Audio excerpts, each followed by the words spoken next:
Приветствую всех на канале Магия Песка. Мои дорогие зрители, меня зовут Ольга, и сегодня для вас я сделаю отсыпочку на мужчину. Давайте посмотрим, о чем он молчит, но о чем кричит его душа. Загадайте, пожалуйста, на мужчину, представьте его, назовите по имени, обратитесь к нему. Так и спросите, о чем ты молчишь, но о чем твоя душа, твое сердце хочет мне сказать. И пусть нужная и важная информация вас, мои хорошие и дорогие, обязательно найдет. Я прошу высшие силы дать мне возможность ответить на все ваши вопросы и послать для вас только лишь самую важную, нужную и полезную информацию. Пусть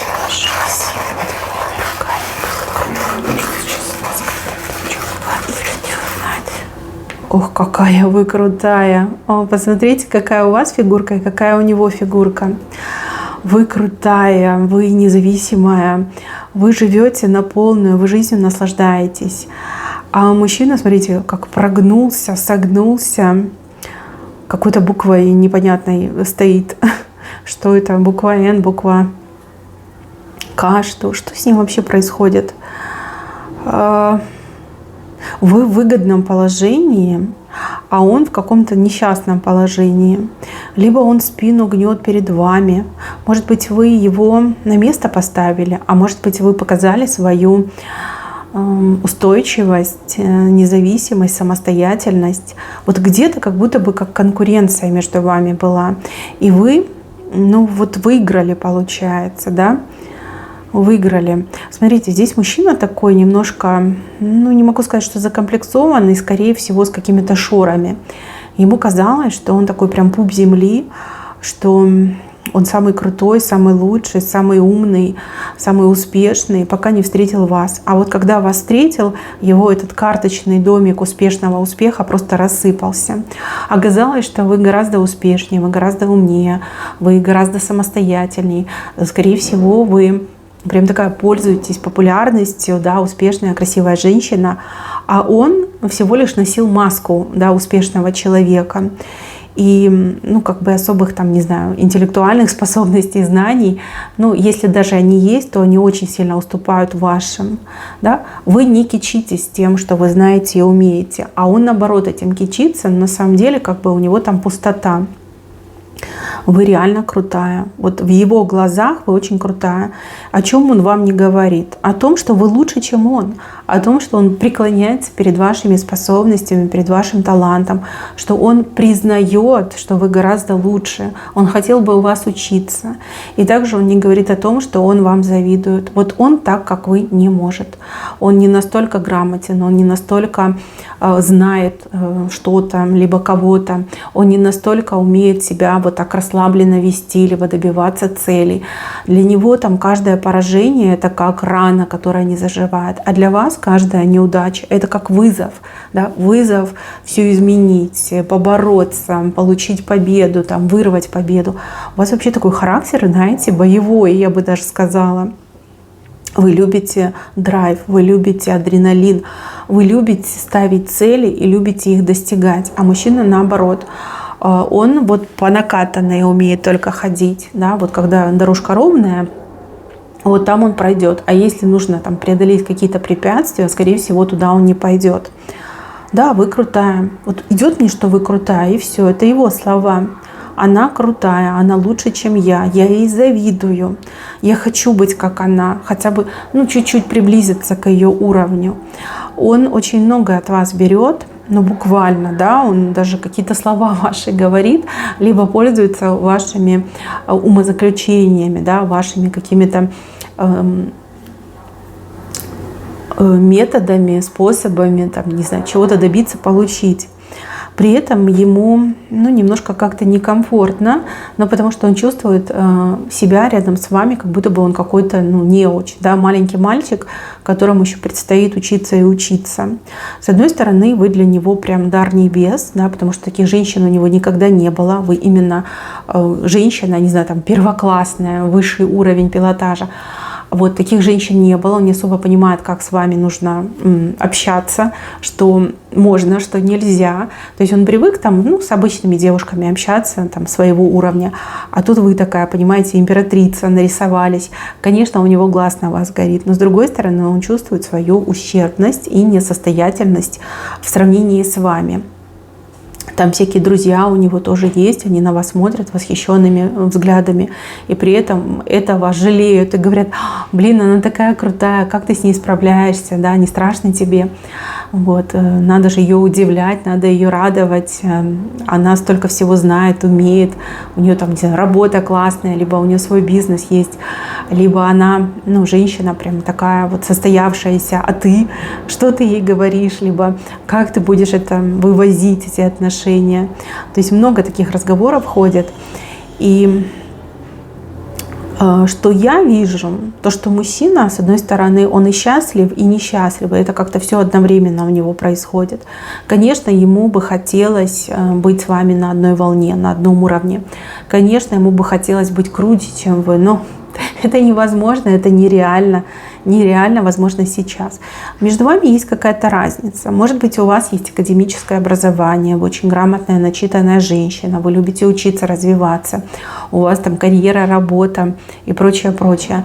А у него, например, там только школу закончил, ну, максимум, там, не знаю, техникум, что, училище, колледж, но не более того. Возможно, вы действительно занимаете более высокую должность, либо у вас свое дело, а он, например, там, ну, наемный работник, да, по найму работает. Может быть, он только лишь в начале своего пути. Еще, кстати, тут разница в возрасте может отыграться у кого-то. Там, где женщина будет чуть постарше, мужчина чуть помладше. Вот, это тоже может отыграться. Но разница между вами точно есть. И он понимает, что благодаря вам он может стать лучшей версией себя. Но, с другой стороны, ему придется наступить себе на горло, да, признать, что он, ну, в ваших глазах, признать, что он, ну, гораздо ниже, чем вы. Еще он не говорит вам о том, какие чувства он к вам испытывает. Тут чувства очень сильные, и они просто вот укоренились уже у него в сердце. Он уже без вас не может. Ему катастрофически вас не хватает как воздуха. Если он вас там не увидел, у него ломка начинается. Ему хотя бы где увидеть, да, вживую, либо там в интернете. Но вот главное увидеть, либо услышать ваш голос. Как только он вас видит и слышит, как будто бы заряд энергии получает. Эти чувства, они его пугают, ну, потому что раньше он такого не испытывал, другим женщинам никогда такого не испытывал. Ну, было желание, вожделение было. Но так, что прям мне ее не хватает, такого никогда не было. И еще он вам не говорит о каких-то своих проблемах. Там проблемы серьезные, но не говорит, чтобы не опозориться, чтобы не ударить в грязь лицом. Ему стыдно признаться, что где-то он допустил ошибку, либо где-то он там промахнулся, да, Акела промахнулся. Стыдно, что вы будете над ним смеяться, либо вы будете его там жалеть, например, да, скажете: вот ты мой несчастненький, бедненький, ты там ошибку совершил. Ему прям очень тяжело это дается. Хотя он головой понимает, что если он с вами поделится, то вы 100% придумаете, как решить. Вы поможете ему решить его проблему.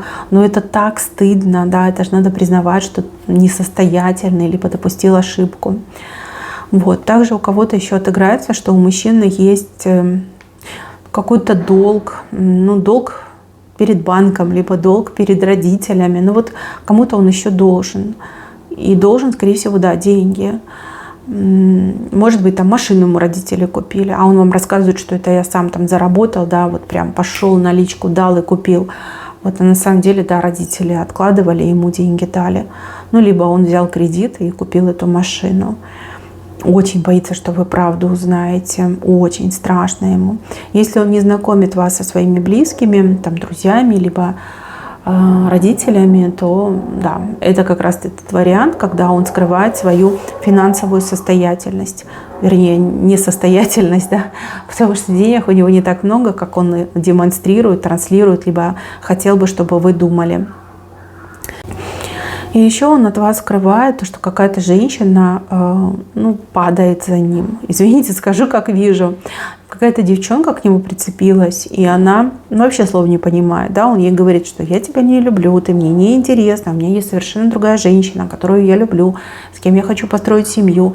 А она такая: нет, типа ничего не знаю. И вот она за ним буквально бегает. Не идет, что она его преследует, подстерегает, может ему там написывать, названивать, и он ее блокирует, она там с других номеров его разыскивает. Какая-то такая очень приставучая девчонка.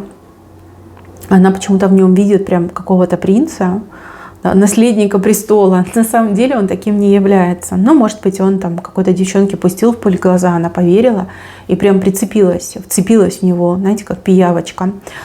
Ничего между ними нет, но это может стать прям серьезной проблемой, серьезным триггером в ваших отношениях. Он очень боится, что вы узнаете про эту девчонку, он очень боится, что вы будете там, либо ревновать, либо вы его пошлете, будет вами послан в жестокой форме, в жесткой. Пытается ее скрыть. Был бы он нормальный, да, он бы пришел и сказал: так и так, вот девчонка пристала, да, давай вместе подумаем, как с ней поговорить, как ей объяснить, что не вариант. А этот, знаете, пошел каким-то шиворот на выворот путем, он начал ее скрывать, он пытается сам с ней договориться, а там девчонка уже коготки впустила. Так что это проблема, это в будущем может стать для вас проблемой. Поскольку вы на эту отсыпку зашли, вы уже знаете, да, к чему готовиться. С его стороны ничего нет. Это она его добивается, она за ним бегает. Ему даже это неприятно, ему это некомфортно, и это не то, чего он хотел. Он бы хотел, чтобы вы за ним так бегали. А эта девчонка ему совершенно неинтересна. Но она есть, и он ее прячет от вас. Боится, что вы узнаете. И очень, кстати, боится, что эта девчонка к вам придет. Про вас узнает, к вам придет и начнет вам какие-то там сказки рассказывать о том, что они там вместе, да, очень боится. И знаете, что еще мне не нравится? Что эта девчонка, она даже может его как-то шантажировать, да, типа: ты мне давай там плати, либо со мной встречайся, иначе я твоей там девушке, да, расскажу, что мы с тобой вместе, там, что я от тебя аборт сделала или еще что-нибудь, знаете, какую-то гадость такую. Да, и он, видите, попал прям в ловушку. Мужчины, они такие, они могут глупить, могут тупить. Здесь именно тупость, извините. Другой бы послал и забыл, а этот, знаете, все еще там что-то нянчится с ней, да, переживает. Так, еще он от вас скрывает то, что он вас дико ревнует, просто безумно дико ревнует, причем ревнует ко всем и ко вся. Допустим, он может ревновать вас к домашнему любимцу, там, кошке, к собаке. Он может ревновать вас к вашим родителям, к вашим подругам, к ребенку может даже ревновать. То есть он ничего с собой поделать не может.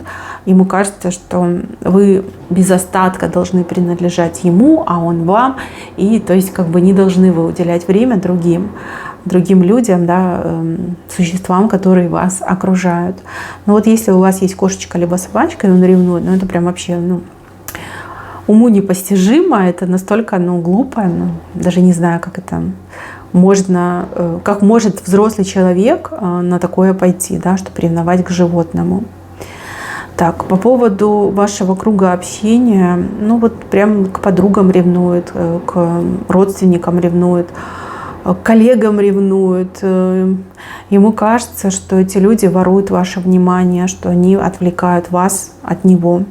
Да, если бы вы где-то были на обитаемом острове, где нет ничего живого, он был бы доволен, да, это бы его устроило. Ревность свою он прячет. Бывает момент, когда он кипеть начинает, но он пытается себя прям сдержать, да?